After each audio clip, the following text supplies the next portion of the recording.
Hello नमस्कार, आप देख रहे हैं स्टार्टअप मंत्र। मैं हूं आपके साथ प्रशांत पांडे और आज हम बात करेंगे गेमिंग के स्टार्टअप मंत्र की। हमारे देश में लगभग हर व्यक्ति के हाथ में आज मोबाइल फोन है।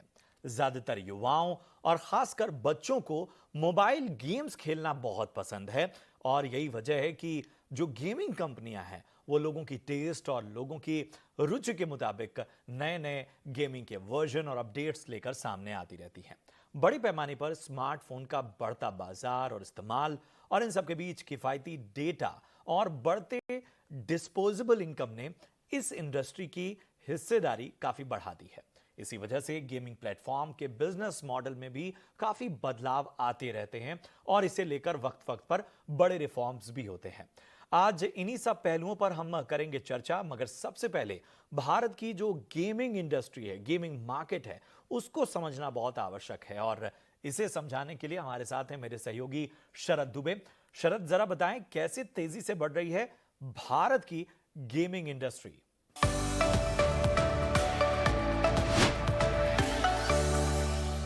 जी बिल्कुल, हम लोग जो है भारत की गेमिंग इंडस्ट्री पे जो है पूरे फोकस करने वाले हैं और उसकी पूरी मंत्रा बताने वाले हैं।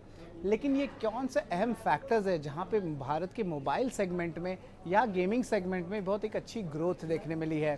पहले मैं बताता हूँ कि भारत में जो डिजिटल पेनिट्रेशन है उसमें बहुत अच्छी सुधार देखने मिली है। टियर 2 सिटीज़ ले लीजिए, टियर 3 सिटीज़ ले लीजिए, यहाँ पे डेटा का प्रेजेंस आ गया है। डेटा का प्रेजेंस के बाद डेटा की कॉस्टिंग वो भी कम हो गई है, तो उसके कारण जो है वाइडर एक्सेप्टेंस जो है बड़ी ऑडियंस में देखने मिली है।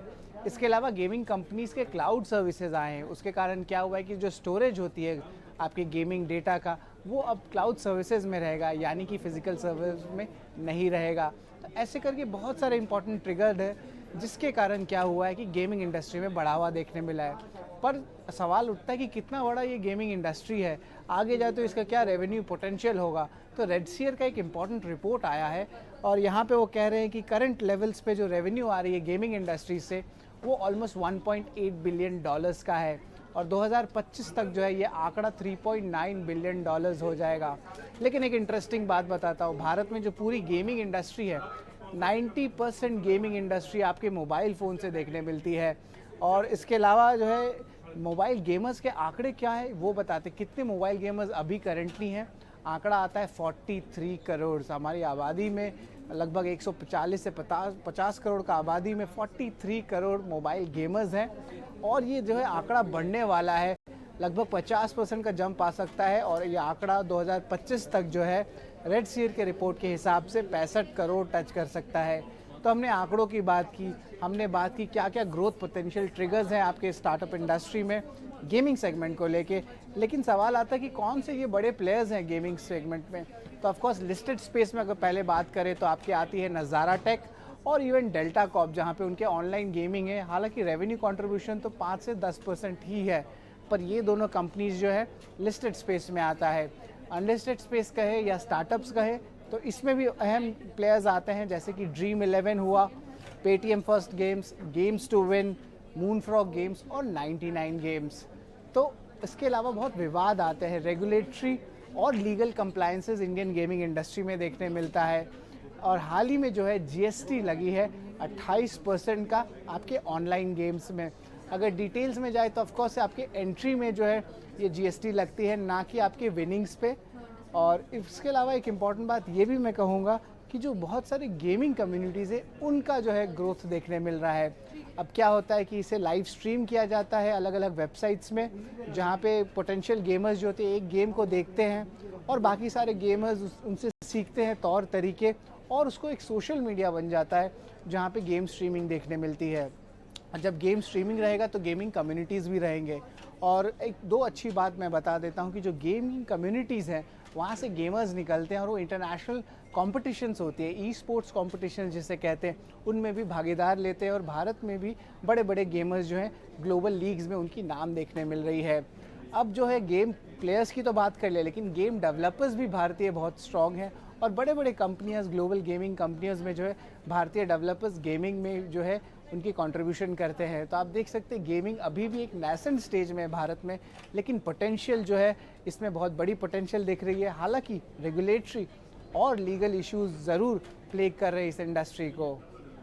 बिल्कुल, तो ये रिसर्च आपके सामने शरद ने पहुंचाई। बहुत बहुत शुक्रिया शरद। तो गेमिंग इंडस्ट्री, खासकर ऑनलाइन मोबाइल गेमिंग का बढ़ता बाजार भारत में किस तरह से अपनी धाक जमा रहा है, उस पर एक बेहतरीन रिसर्च हमने आपके सामने रखी।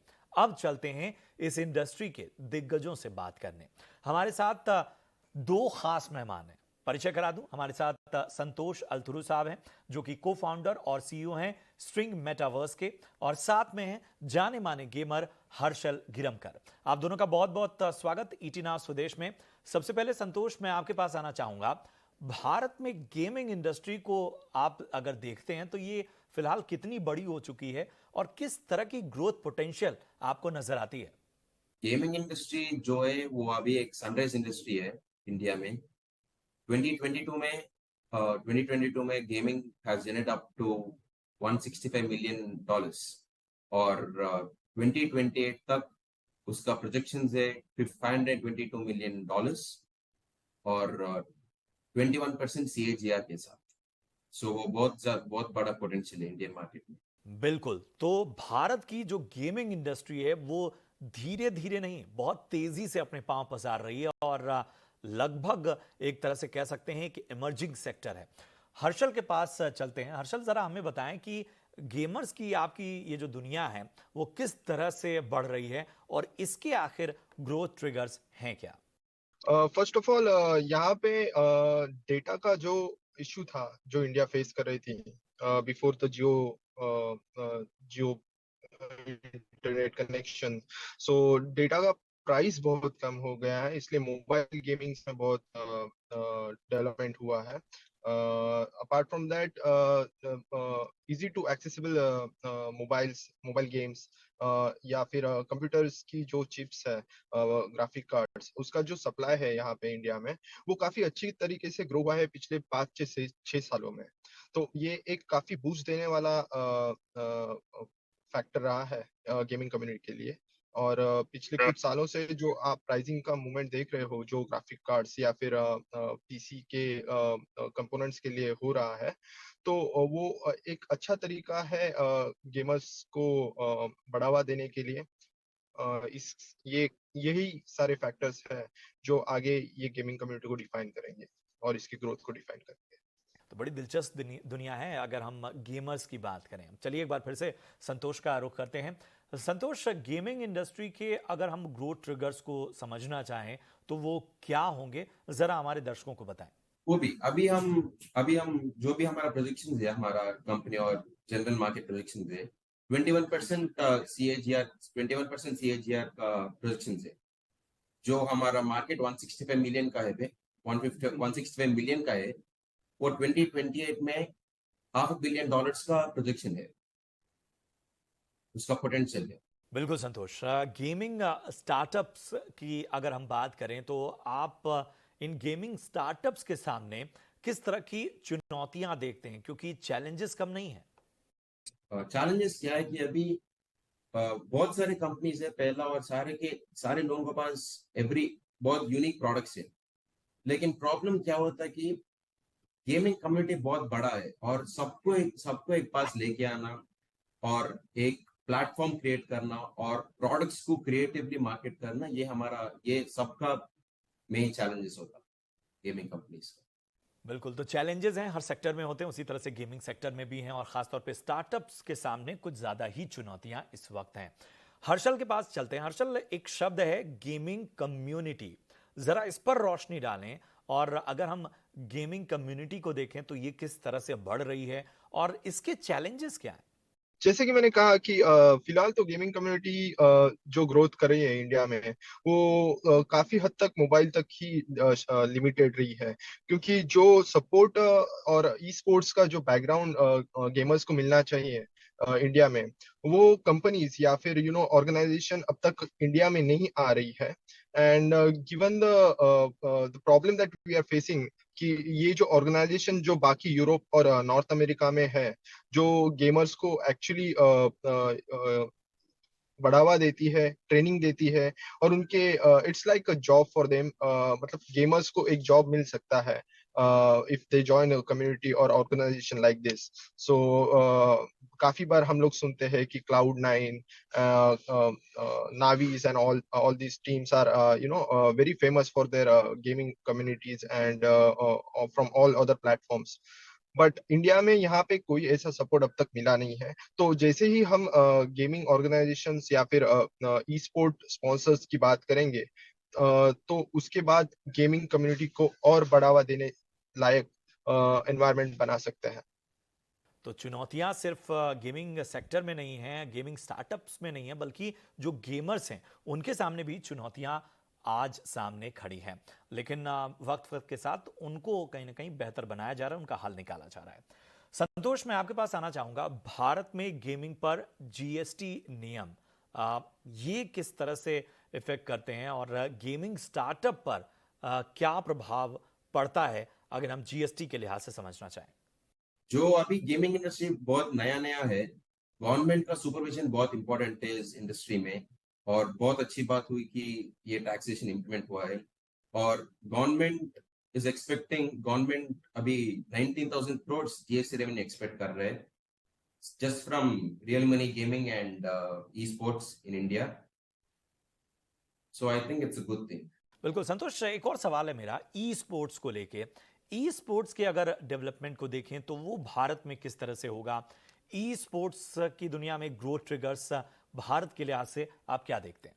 इंडिया, हम एक बात में बहुत लकी है, हमारा पास एक बहुत यंग और वेरी स्मार्ट यूथ क्राउड है, और अभी गेमिंग इंडस्ट्री भी बहुत बूम हो रहा, और इसके लिए ई स्पोर्ट्स से ये सारे यंग क्राउड को एक नया करियर पाथ मिलेगा। ये सब लोग प्रोफेशनली ट्रेंड होकर प्रोफेशनल गेमर्स बना सकते हैं और गेमिंग को एक करियर प्लेटफॉर्म बना सकते हैं। लेकिन प्रॉब्लम क्या होता है कि अभी ऐसा प्लेटफॉर्म्स बहुत कम है इंडिया में, और I say very none to be honest. And I think esports platform should be the next big thing in India which will encourage and empower the youth. बिल्कुल बिल्कुल। चलिए अब जरा आपकी कंपनी पर फोकस करते हैं। जरा हमें अपने इस कंपनी के बारे में बताएं और किस तरह से ये काम करती है। फ्यूचर आउटलुक कंपनी का आखिर क्या कहता है? हमारा कंपनी है स्ट्रिंग मेटावर्स। हम 2020 दिसंबर में एस्टैब्लिश किया है, और हमारी एक ग्लोबल कंपनी है। हमारा ऑपरेशंस अभी इंडिया, गिफ्ट सिटी, दुबई और हांगकांग में है, और हमारा पास बहुत सारे we've developed many products. One of them is IdleMind, which is a global real money game है, Web3 based. और हम अभी रिटेल और रिटेल इंडस्ट्री का गेमिफिकेशन, रिवॉर्ड गेमिफिकेशन में वर्क कर रहे हैं अभी, which is a revolutionary product. And we're building esports cafes and esports platforms throughout India as of now. और हमारा ग्रोथ के बारे में और हमारा टारगेट्स के बारे में बात किया तो हमारा टारगेट सिर्फ एक है, इंडिया के सबसे बड़े गेमिंग कम्युनिटीज को बिल्ड करना और उसको एम्पावर करना, and taking India on a good growth in gaming industries. चलिए, तो बहुत ज़रूरी था समझना कि जो गेमिंग कंपनियां हैं वो किस तरह से काम करती हैं, और संतोष की कंपनी जो है उन्होंने उसका पूरा खाका आपके सामने रखा। चलिए हर्षल का एक बार फिर से रुक करते हैं। हर्षल, एक एडवाइस, एक सलाह जो यंग कह सकते हैं कि उभरते हुए गेमर्स हैं, जो गेमिंग की दुनिया में अपना नाम बनाना चाहते हैं, उनको आपकी सलाह क्या होगी? उन्हें किन बातों का ख्याल रखना चाहिए? सो एडवाइस एज सच इज कि जितने कम उम्र में आप स्टार्ट कर रहे हो गेमिंग करना, तो उतना सीरियसनेस स्टार्टिंग में गेमर्स लोग नहीं ले रहे हैं इंडिया में। ये एक बहुत बड़ा फैक्टर है कि लोग सीरियसली ये गेमिंग को नहीं ले पा रहे हैं in the early stages. That is the reason we are not able to grow beyond one certain point, and for that thing I think हमें बहुत शुरुआती से ये गेमिंग सिनेरियो को काफी सीरियसली लेना चाहिए, so that we can make a career out of it. चलिए संतोष, यही सवाल मेरा आपसे भी है। क्या होगी आपकी सलाह गेमिंग एंटरप्रेन्योर्स जो हैं उनको इस वक्त के सेक्टर और इसके चैलेंजेस को देखते हुए? अभी टू बी ऑनेस्ट, अगर आप देखें तो बहुत सारे यूनिक गेम्स और यूनिक आइडियाज से गेम डिजाइन कर रहे हैं लोग, लेकिन सब लोग का एक ही प्रॉब्लम हो रहा अभी, जो वो प्रोडक्ट को मार्केटिंग करना। I think if they find a good unique ways to market the product, then सारे लोग विनर्स रहेंगे, सब लोग जीत सकते हैं। संतोष, एक सवाल मेरा रह गया था, कम्युनिटी के बारे में मैंने बात की थी और उस पे हर्षल से राय जानी थी। आप जरा बताएं कि गेमिंग कम्युनिटी खासतौर पे भारत में किस तरह से बढ़ रही है। अभी बहुत सारे कम्युनिटीज है अभी भारत में जो गेमिंग इंडस्ट्रीज का है। उसका एक ग्रोथ है, एक डायरेक्शन है, लेकिन वो ग्रोथ और डायरेक्शन को कैप्चर करने के लिए प्लेटफॉर्म्स और एक अच्छा प्लेटफॉर्म्स नहीं है। अगर वो एक अच्छा प्लेटफॉर्म्स बना है तो सबको एक जगह लेके आने के बाद I think it's a very good thing in India. बिल्कुल संतोष, और बड़े बड़े टर्म्स जानने को मिल रहे हैं, नई नई बातें जानने को मिल रही हैं। इस इंडस्ट्री के कोर को समझने की हम कोशिश कर रहे हैं, इसकी चुनौतियों पर भी हमने चर्चा की है। एक चीज और है, जैसा मैंने कहा कि बहुत सारे शब्द नए नए जानने को मिल रहे हैं। दो शब्द, मेटावर्स और वेब 3.0, जरा हमारे दर्शकों को आसान भाषा में समझाएं कि आखिर ये है क्या। एक्चुअली टू बी एक सिंपल वर्ड्स में डालने के लिए, metaverse is just a virtual community, that's all, bringing everyone together in a single platform and empowering them, सिर्फ वर्चुअल कम्युनिटीज। बिल्कुल, तो बहुत दिलचस्प है हर एक पहलू को समझना, हर एक टर्म को समझना, और इस पूरी गेमिंग की दुनिया, ऑनलाइन गेमिंग स्टार्टअप्स की दुनिया, मोबाइल गेमिंग स्टार्टअप्स की दुनिया को पूरी तरह से समझना। और आज हमने इसी पर हर पहलू से चर्चा की। अपने दोनों खास मेहमानों संतोष और हर्षल, आप दोनों का बहुत बहुत शुक्रिया। बेहतरीन चर्चा थी ये, और आप दोनों को भविष्य के लिए ढेर सारी शुभकामनाएं। चलिए स्टार्टअप मंत्र में अब आगे बढ़ते हैं और एक और दिग्गज को आपको सुनवाते हैं। हमारे सहयोगी अनुराग जोशी ने एसिडस ग्लोबल की फाउंडर और सीईओ सोमदत्ता सिंह से स्टार्टअप्स की दुनिया में तमाम पहलुओं पर चर्चा की और उनसे समझना चाहा कि किस तरह से भारत एक बड़ा स्टार्टअप हब बनता जा रहा है। आपको सुनवाते हैं इस बातचीत के खास अंश। हमारे साथ सोमदत्ता सिंह, जो कि एसिडस ग्लोबल की फाउंडर हैं। सोमदत्ता, ईटी नाउ स्वदेश में हमसे बातचीत करने का बहुत धन्यवाद। आप हमें बताएंगी आपकी जो स्टार्टअप जर्नी है वो किस प्रकार शुरू हुई और कैसी इसकी शुरुआत हुई थी। अनुराग, मुझसे बात करने के लिए और ईटी नाउ स्वदेश में मुझे मौका देने के लिए बहुत बहुत शुक्रिया आपका। ऐसा है कि ज़िंदगी में कभी नहीं लगा था कि मैं बिज़नेस करूँगी। मेरे मम्मी पापा डॉक्टर्स हैं, तो उनको लगा था कि बेटी शायद, मैं उनकी ओनली चाइल्ड हूँ, तो उनको लगा था कि बेटी वही करेगी जो हम कर रहे हैं। जो आपको पता है कि यही होता है दुनिया में, जो अगर आपके मम्मी पापा कुछ कर रहे हैं तो आप एक्सपेक्टेशन है कि वही करें। मैं पहली जनरेशन हूँ जो बिज़नेस कर रही है, और शुरुआत हुई थी बस जब मैं 15 साल की थी। वो इच्छा था कि कुछ अलग करना है। पढ़ाई कर रही थी बेंगलोर में, और साथ साथ मैंने थोड़ा बहुत साइड हसल करना शुरू किया, और उसी से लगा कि इसमें इंटरेस्ट है।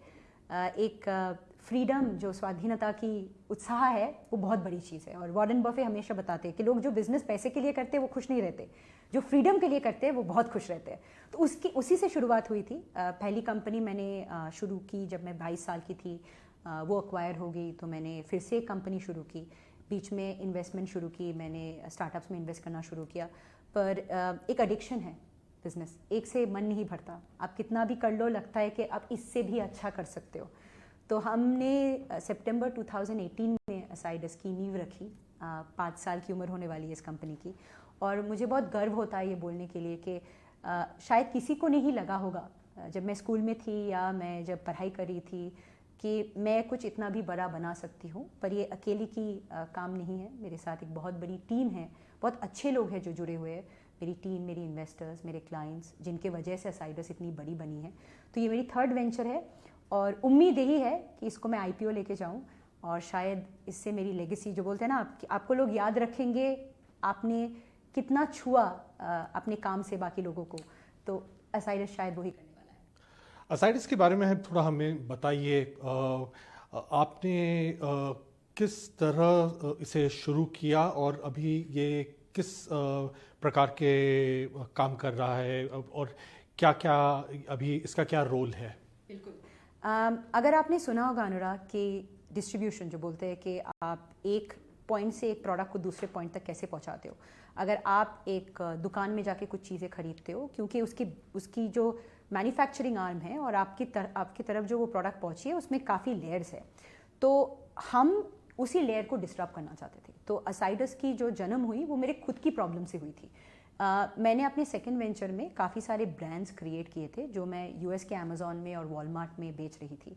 बहुत अच्छा करने लगा था वो ब्रांड्स और बहुत रेवेन्यू ग्रोथ भी हो रहा था। तो मैं यंग थी, मुझे लगा कि चलो मैं भी शायद नेक्स्ट प्रॉक्टर एंड गैम्बल और जॉनसन एंड जॉनसन बन सकती हूँ, तो इनको बाहर लेके जाते हैं।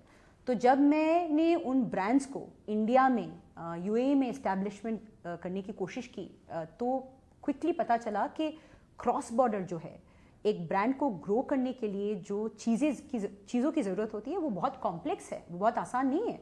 यूनिलीवर सब कुछ खुद नहीं करता, प्रॉक्टर एंड गैम्बल खुद नहीं करता, वो खुद डिस्ट्रीब्यूटर नहीं है, उनकी डिफरेंट आर्म्स है जिसके थ्रू वो मैनेज करते हैं। तो वो रिटेल में बहुत अच्छा चलता है, बट ऑनलाइन में बंदा क्या करे?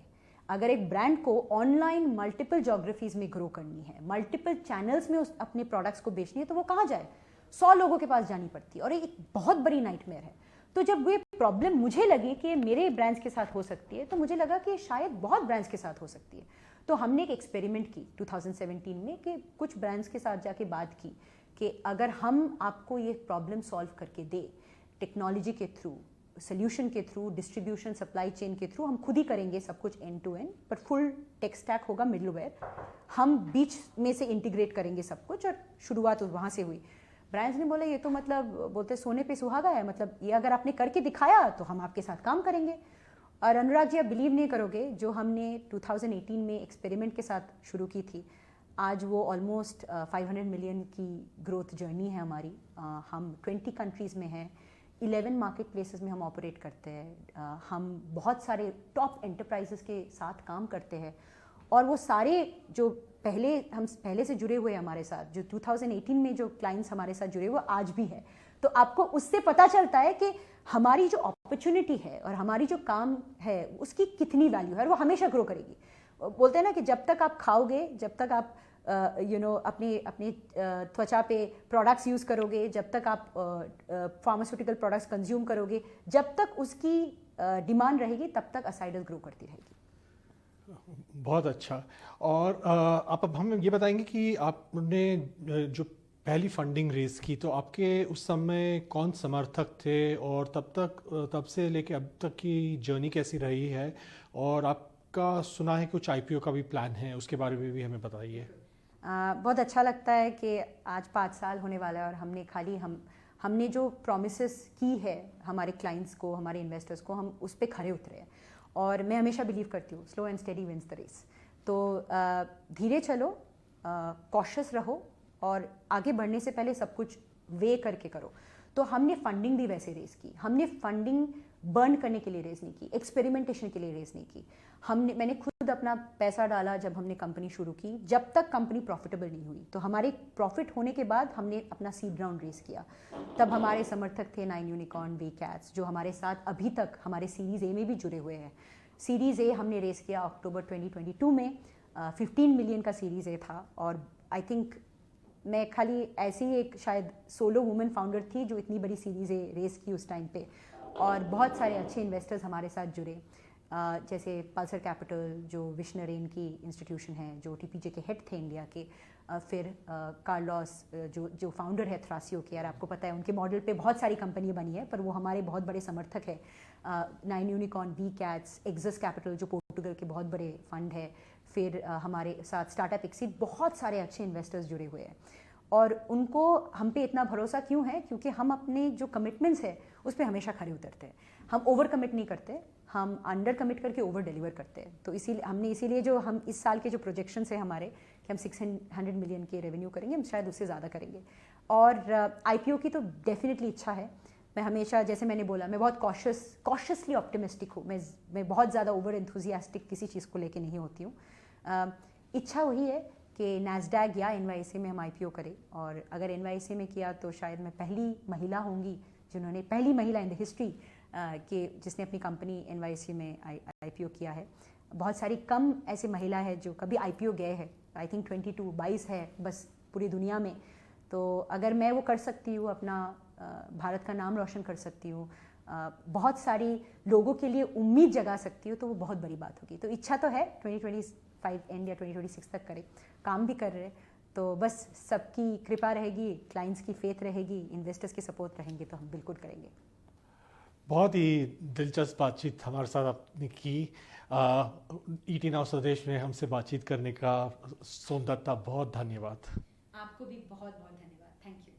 तो वाकई भारतीय गेमिंग, भारतीय गेमर्स, स्टार्टअप्स, ये दुनिया बड़ी दिलचस्प है, लेकिन इस दुनिया में हर दिन नए नए प्रयोग हो रहे हैं।